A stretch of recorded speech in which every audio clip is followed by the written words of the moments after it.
Oh. Selamat pagi Bapak. Ya. Assalamualaikum. Perkenalkan, nama saya Perawat Pandu yang jaga pada pagi hari ini. Saya jaga dari jam 7 sampai jam 2 nanti ya Mas. Sebelumnya saya mau melakukan tindakan untuk hari ini, ada tindakan perawatan luka bakar. Tapi sebelumnya saya mau cek identitas dari Bapak dulu. Saya bisa lihat gelarnya Bapak. Dengan Pak siapa ini? Fadil, Pak Fadil. Alamatnya di mana? Wonogiri, Tanggal lahirnya? 18 Desember. Oke, dengan Pak Fadil ya di Wonogiri. Baik Bapak, tadi sudah saya cek program terapi, bahwasanya hari ini Pak Fadil mendapatkan terapi untuk perawatan luka bakar. Katanya mengeluhkan nyeri ya pada bagian kaki kanan, benar Bapak? Ya. Oke. Baik, nanti saya akan melakukan perawatan luka. Prosedurnya adalah saya akan bersihkan luka Bapak dulu. Kebetulan ini kan masih baru lukanya, belum ditutupkan Pak ya. Kita akan bersihkan. Nanti misalnya ada jaringan yang mati ataupun yang perlu saya ambil bersihkan, nanti saya ambil. Insya Allah tidak akan terlalu sakit. Nanti Bapak saya bantu untuk narik nafas seperti itu. Waktunya sekitar 7 menit. Prosedur seperti itu. Apakah ada yang ditanyakan? Bisa kita mulai sekarang ya Pak ya. Kalau begitu saya izin dulu untuk mempersiapkan alat dan cuci tangan. Mengisi lainnya. Kalau ada keluarga yang menunggu, diminta untuk keluar dulu, tidak apa-apa. Toh misalnya ada yang menunggu, salah satu saja menunggu. Kita siapkan alat-alat dulu. Yang lupa untuk cuci tangan. Semua aksesoris wajib dilepas. Dan kita menggunakan handscoon. Pertama kita gunakan handscoon yang bersih dulu. Luka bakar sebenarnya lukanya sudah termasuk steril kalau tidak terkontaminasi ya, karena bekas bakar. Tapi penerapannya kita menggunakan, tetap konsepnya adalah konsep steril. Diusahakan konsepnya steril.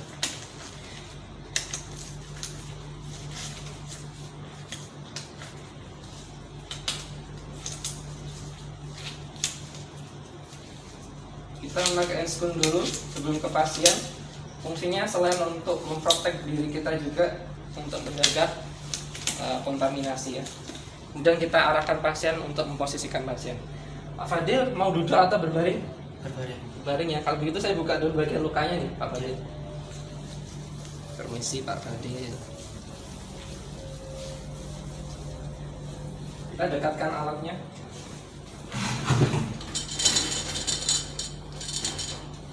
Beberapa alat yang kita perlu siapkan di sini adalah instrumen. Ini kita usahakan untuk steril. Di dalamnya ada nanti pinset anatomis, pinset chirurgis, kemudian ada gunting untuk debridement, kasa steril, kemudian ada 2 kom. Bisa teman-teman bisa pakai 1 kom juga boleh. Nanti kita isi NaCl. Yang satunya 1 kom berisi alkohol ya, kapas dengan alkohol. Nanti fungsinya untuk membuka kapas ataupun perban kalau ada. Tapi pada kasus kita tidak ada perban karena ini luka baru, maka kita akan tanpa menggunakan alkohol. Kemudian 2 bengkok. 1 bengkok ini digunakan untuk yang bahan habis pakai ya. Misalnya kasa, plester dan yang lainnya bisa satukan. Kemudian 1 bengkok lagi ini untuk yang disinfektan. Fungsinya apa? Nanti ada disinfektan di sini. Kemudian untuk menaruh instrumen, misalnya pinset, gunting dan sebagainya ya. Nah, untuk yang habis pakai, kalau lukanya besar, teman-teman bisa menggunakan tempat sampah yang infeksius. Nanti berisi kantong plastik sendiri seperti itu ya. Kalau banyak, kalau tidak banyak, cukup menggunakan 2 bengkok seperti itu. NaCl, kita menggunakan larutan NaCl. Kemudian ada korentang, kita coba menggunakan prinsip steril. Jadi teman-teman harus menggunakan handscoon yang steril selain handscoon yang bersih kita pakai ini. Baik, mungkin beberapa itu saja, langsung kita mulai.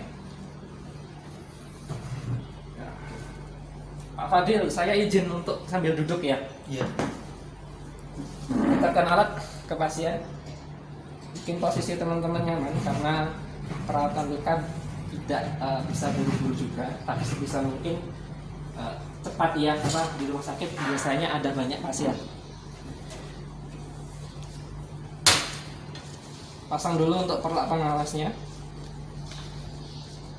agar nanti ketika kita menggunakan NaCl atau yang lainnya tidak membasahi bed pasien. Permisi Pak Fadil, mohon maaf Pak, kayaknya diangkat dulu. Sakit enggak Pak Fadil? Tidak. Bisa diangkat? Oke. Dah. Ini kena apa Pak Fadil? Kena knalpot. kena knalpot. Dekatkan bengkok. Bengkok untuk habis pakai bisa dekatkan di sini. Yang instrumen dengan disinfektan bisa di bagian sini. Kita siapkan dulu NaCl-nya. Teman-teman, steril ya. Boleh dipakai pada bagian sini, tapi bagian dalam jangan kalian sentuh. Menuangkan pun jangan ditempelin. Tidak seperti ini. Secukupnya saja. Karena kita lihat lukanya tidak terlalu dalam. Bak instrumen yang steril.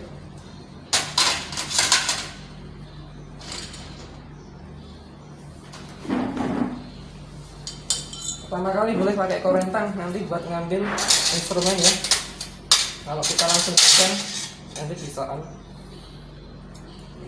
Satu. Kita on-kan pada bagian sini, tapi bagian sini jangan. Ya. Nah ini bisa gunakan ambil yang ini. Oke, kita bersihkan dulu. Karena lukanya tidak tertutup ya, kita tidak membuka, teman-teman tidak membutuhkan alkohol. Dan saya tidak pernah menganjurkan alkohol untuk luka ya, meskipun itu disinfektan tapi tidak menganjurkan untuk luka karena free. Sebelum kita ke pasien, ke perawatan luka, kita lihat pengkajian luka dulu. Teman-teman harus memperkirakan berapa panjang luka, lebar luka, kedalaman kalau memang ada kedalaman. Lihat panjangnya kita ukur sekitar berapa, kemudian lebarnya berapa. Jadi teman-teman bisa menggunakan penggaris khusus luka atau penggaris saja biasa kemudian diukur. Misalnya ini panjangnya antara ujung sini sampai ujung sini itu sekitar 5 cm, kemudian untuk lebarnya sekitar 2 cm.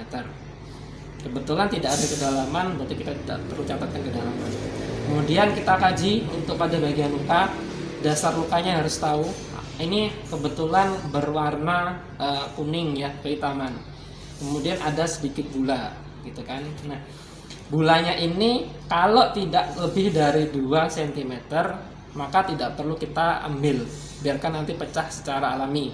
Tapi kalau gulanya itu besar, gula itu teman-teman kalau pernah kena kebakar atau kena knalpot, itu kan kadang ada bundukan air gitu ya. Itu namanya gula. Itu kalau lebih dari 2 cm kita tarik, tapi kalau kita ambil cairannya, kemudian kita potong pada bagian gula. Tapi kalau tidak perlu, biarkan itu sebagai bariernya alami. Nanti biar pecah sendiri gitu ya. Nah, ini kebetulan tidak ada gula sebesar itu, maka kita tidak perlu ambil gula. Udah ya, pengkajian selesai, kemudian kita langsung untuk tindakan. Ambil pinsetnya.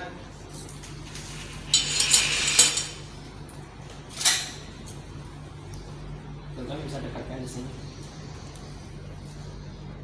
Bikin senyaman mungkin. Kita membersihkan. Kalaupun lukanya sudah tidak terlalu kotor, tidak ada tanah ataupun yang lainnya, tidak perlu diguyur ya, menggunakan kasa yang basah aja cukup. Mau tindakan yang langsung satu usap boleh, kemudian pakai sisi yang lainnya, atau teman-teman mau pakai sirkuler boleh. Karena lukanya ini memanjang, saya akan gunakan tindakan yang sekali usap seperti ini. Tuh. Ya, kalau misalnya di sini masih ada sisa, teman-teman bisa gunakan bagian yang lain yang masih bersih. Tapi jangan main seperti ini, tidak boleh. Kita lakukan sampai sekiranya sudah bersih, gitu kan. Oke, ini sudah bersih, teman-teman. Kemudian kalau ada gula, kalau misalnya ada gula, kita menggunakan step. 2 cc boleh, berapa cc boleh. Nah, teman-teman kalau ini ragu mau dipakai atau tidak, bisa pakai sini dulu. Oke, kita ya nanti kita lihat alatnya. Nah, misalnya ini ada gula, berarti teman-teman harus melakukan aspirasi. Ya, ini steril, one hands. Kita ambil pada bagian gula, kita ambil pada bagian pinggir, kemudian kita masuk, nanti kita tarik aspirasi. Ingat, hanya menembus pada bagian gula saja. Sudah, kita bisa buang. Dan ini sudah tidak kita pakai lagi. Ingat, one hand. Bisa seperti ini atau teman-teman seperti ini. Hati-hati ya. Nah, ini sudah kita tidak pakai lagi, kita buang. gitu. Oke, kalau misalnya dia ada gula, teman-teman harus melakukan nekrosis pemotongan gitu ya. Kita ambil dulu beberapa jaringan yang mati. Kita belum ganti handphone steril ya nanti.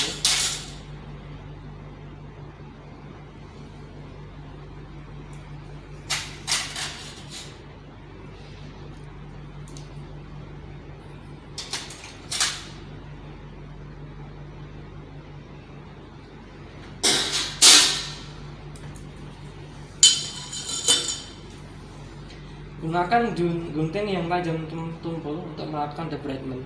Ini khusus untuk nanti jaringan-jaringan yang mati. Kemudian untuk mengambil jaringan yang mati, teman-teman menggunakan pinset yang anatomis. Ya, anatomis ya. Secara turgis dia nggak akan gigit, dia malah akan menghancurkan. Nah, kita ambil mana tadi kalau misalnya kita pecah gulanya karena ada 2 cm besar kan, misalnya kita harus potong nih. Kita main pada bagian pinggir ya, kita potong gulanya, kita kelupas, kita bersihkan kulitnya, kemudian kita buang 1 gula. Yang kecil-kecil biarkan saja, nanti tubuh yang akan menyerap atau nanti akan pecah alami. Kemudian kita ambil pada bagian yang dia sudah menghitam karena luka bakar, ada beberapa yang sudah menghitam, kita ambil karena kalau tidak diambil ini akan memperlambat proses penyembuhan. Ya sudah, kita tidak pakai ini, kita buang alat instrumen. Yang ini kita sudah yakin tidak pakai, kita buang.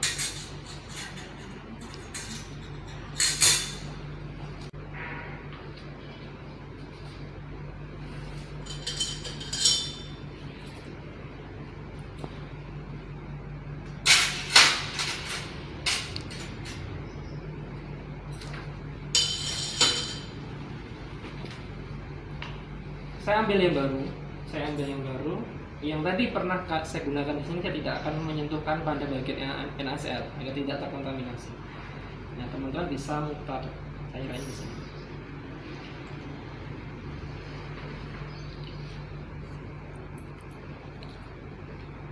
Kita bersihkan lagi. Silakan menggunakan teknik sirkuler boleh. Masih ada bagian yang masih bersih, kita gunakan lagi. Efektif, efisien ya kita, karena menghabiskan ini yang membayar kosnya adalah pasien, kita tidak boleh terlalu membebani pasien. Selesai. Sekarang kita akan menggunakan handscone yang steril, sudah dibersihkan. Penggunaan obat, salep ataupun yang lainnya kita sudah menggunakan prinsip steril karena kita sudah bersihkan tadi. Ini saya buang 1, sisakan 1. Kita ganti handscone teman-teman.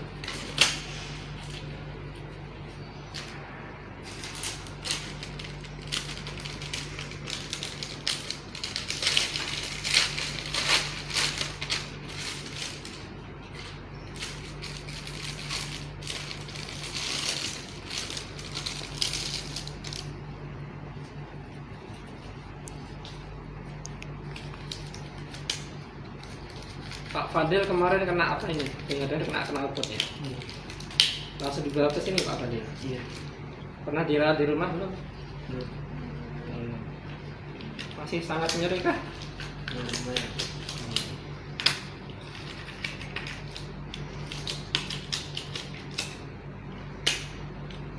Steril ya. Kita tidak menggunakan ini lagi.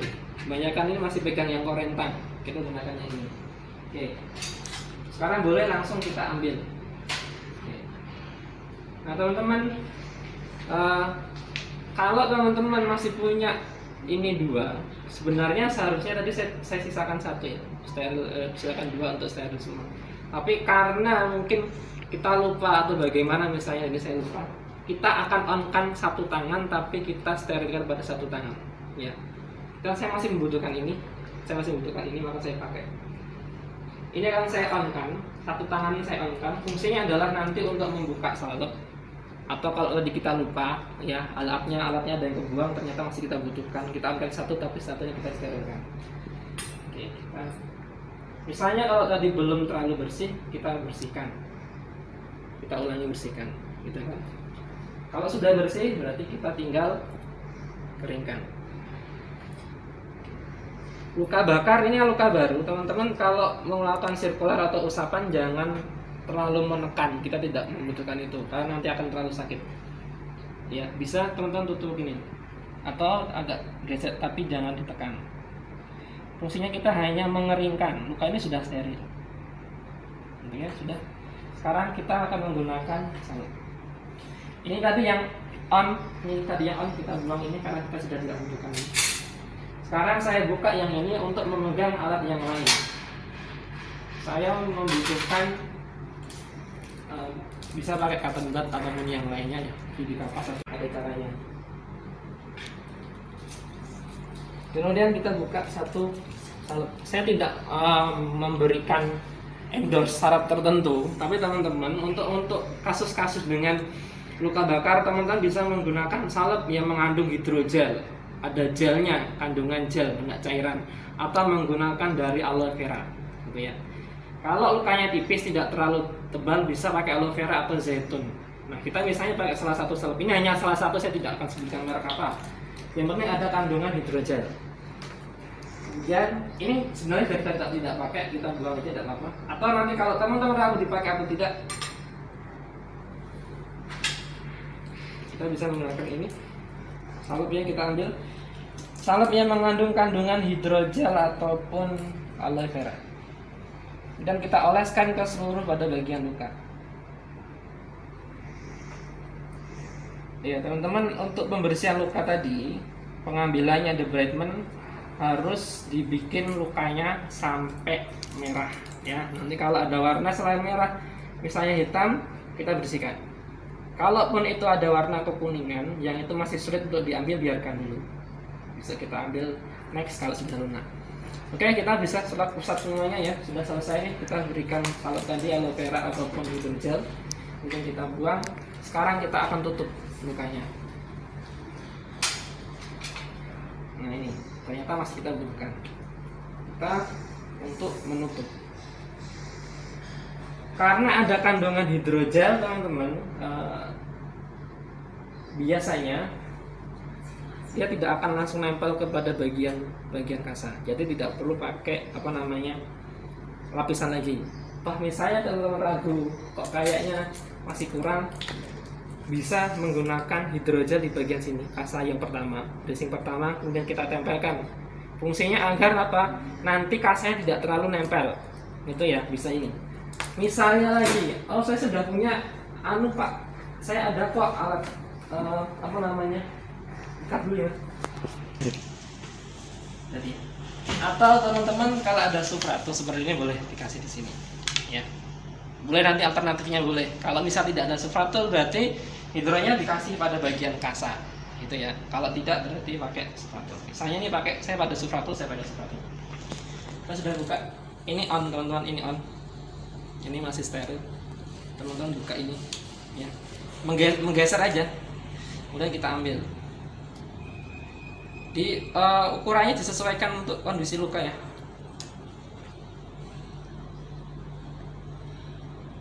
Nah ini sebenarnya fungsinya hanya biar luka ini kasanya tidak langsung nempel pada bagian luka. Dan kita tutup.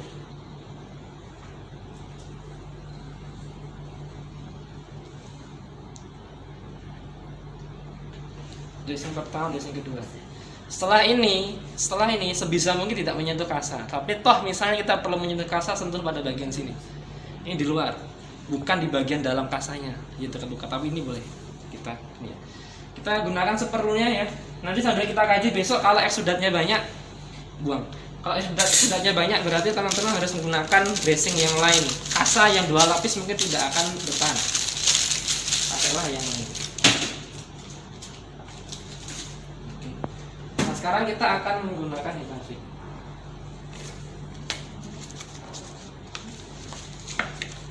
Silakan gunakan plester luka apapun boleh ya, kita ukur saja.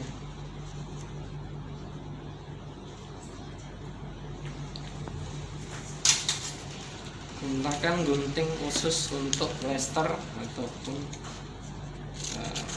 kasa.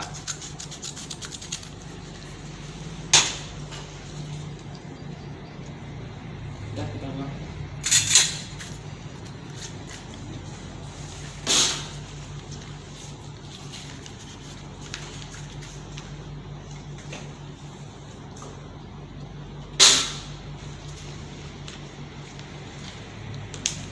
Teman-teman kalau kesulitan bisa dilepas handscoon-nya, tidak masalah karena kita sudah tidak menggunakan fixip steril lagi ya.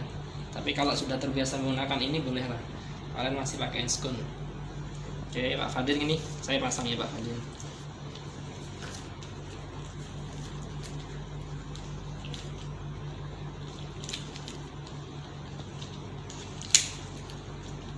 Teman-teman harus milih handscoon yang sesuai dengan ukuran jari teman-teman, bukan jari orang lain ya. Nah selesai, udah langsung kita rapikan. Permisi Pak Wadir, saya rapikan dulu, saya ambil dulu. Tidak bisa. Oke sudah, terima kasih. Atau bisa rapikan dulu, tidak apa-apa ya.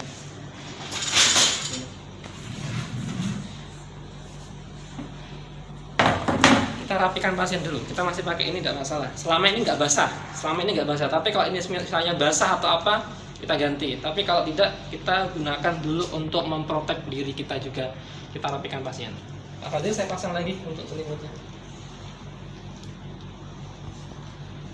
Sebisa mungkin kalau kalian berinteraksi dengan pasien, jangan tempelkan ini ke pasien. Jangan tempelkan tubuh kita ke pasien. Nanti kita bisa nosokomial. Pasiennya sembuh, kita yang sakit. Ya. Cukup Pak Fadil, terima kasih. Saya izin dulu cuci tangan Pak Fadil.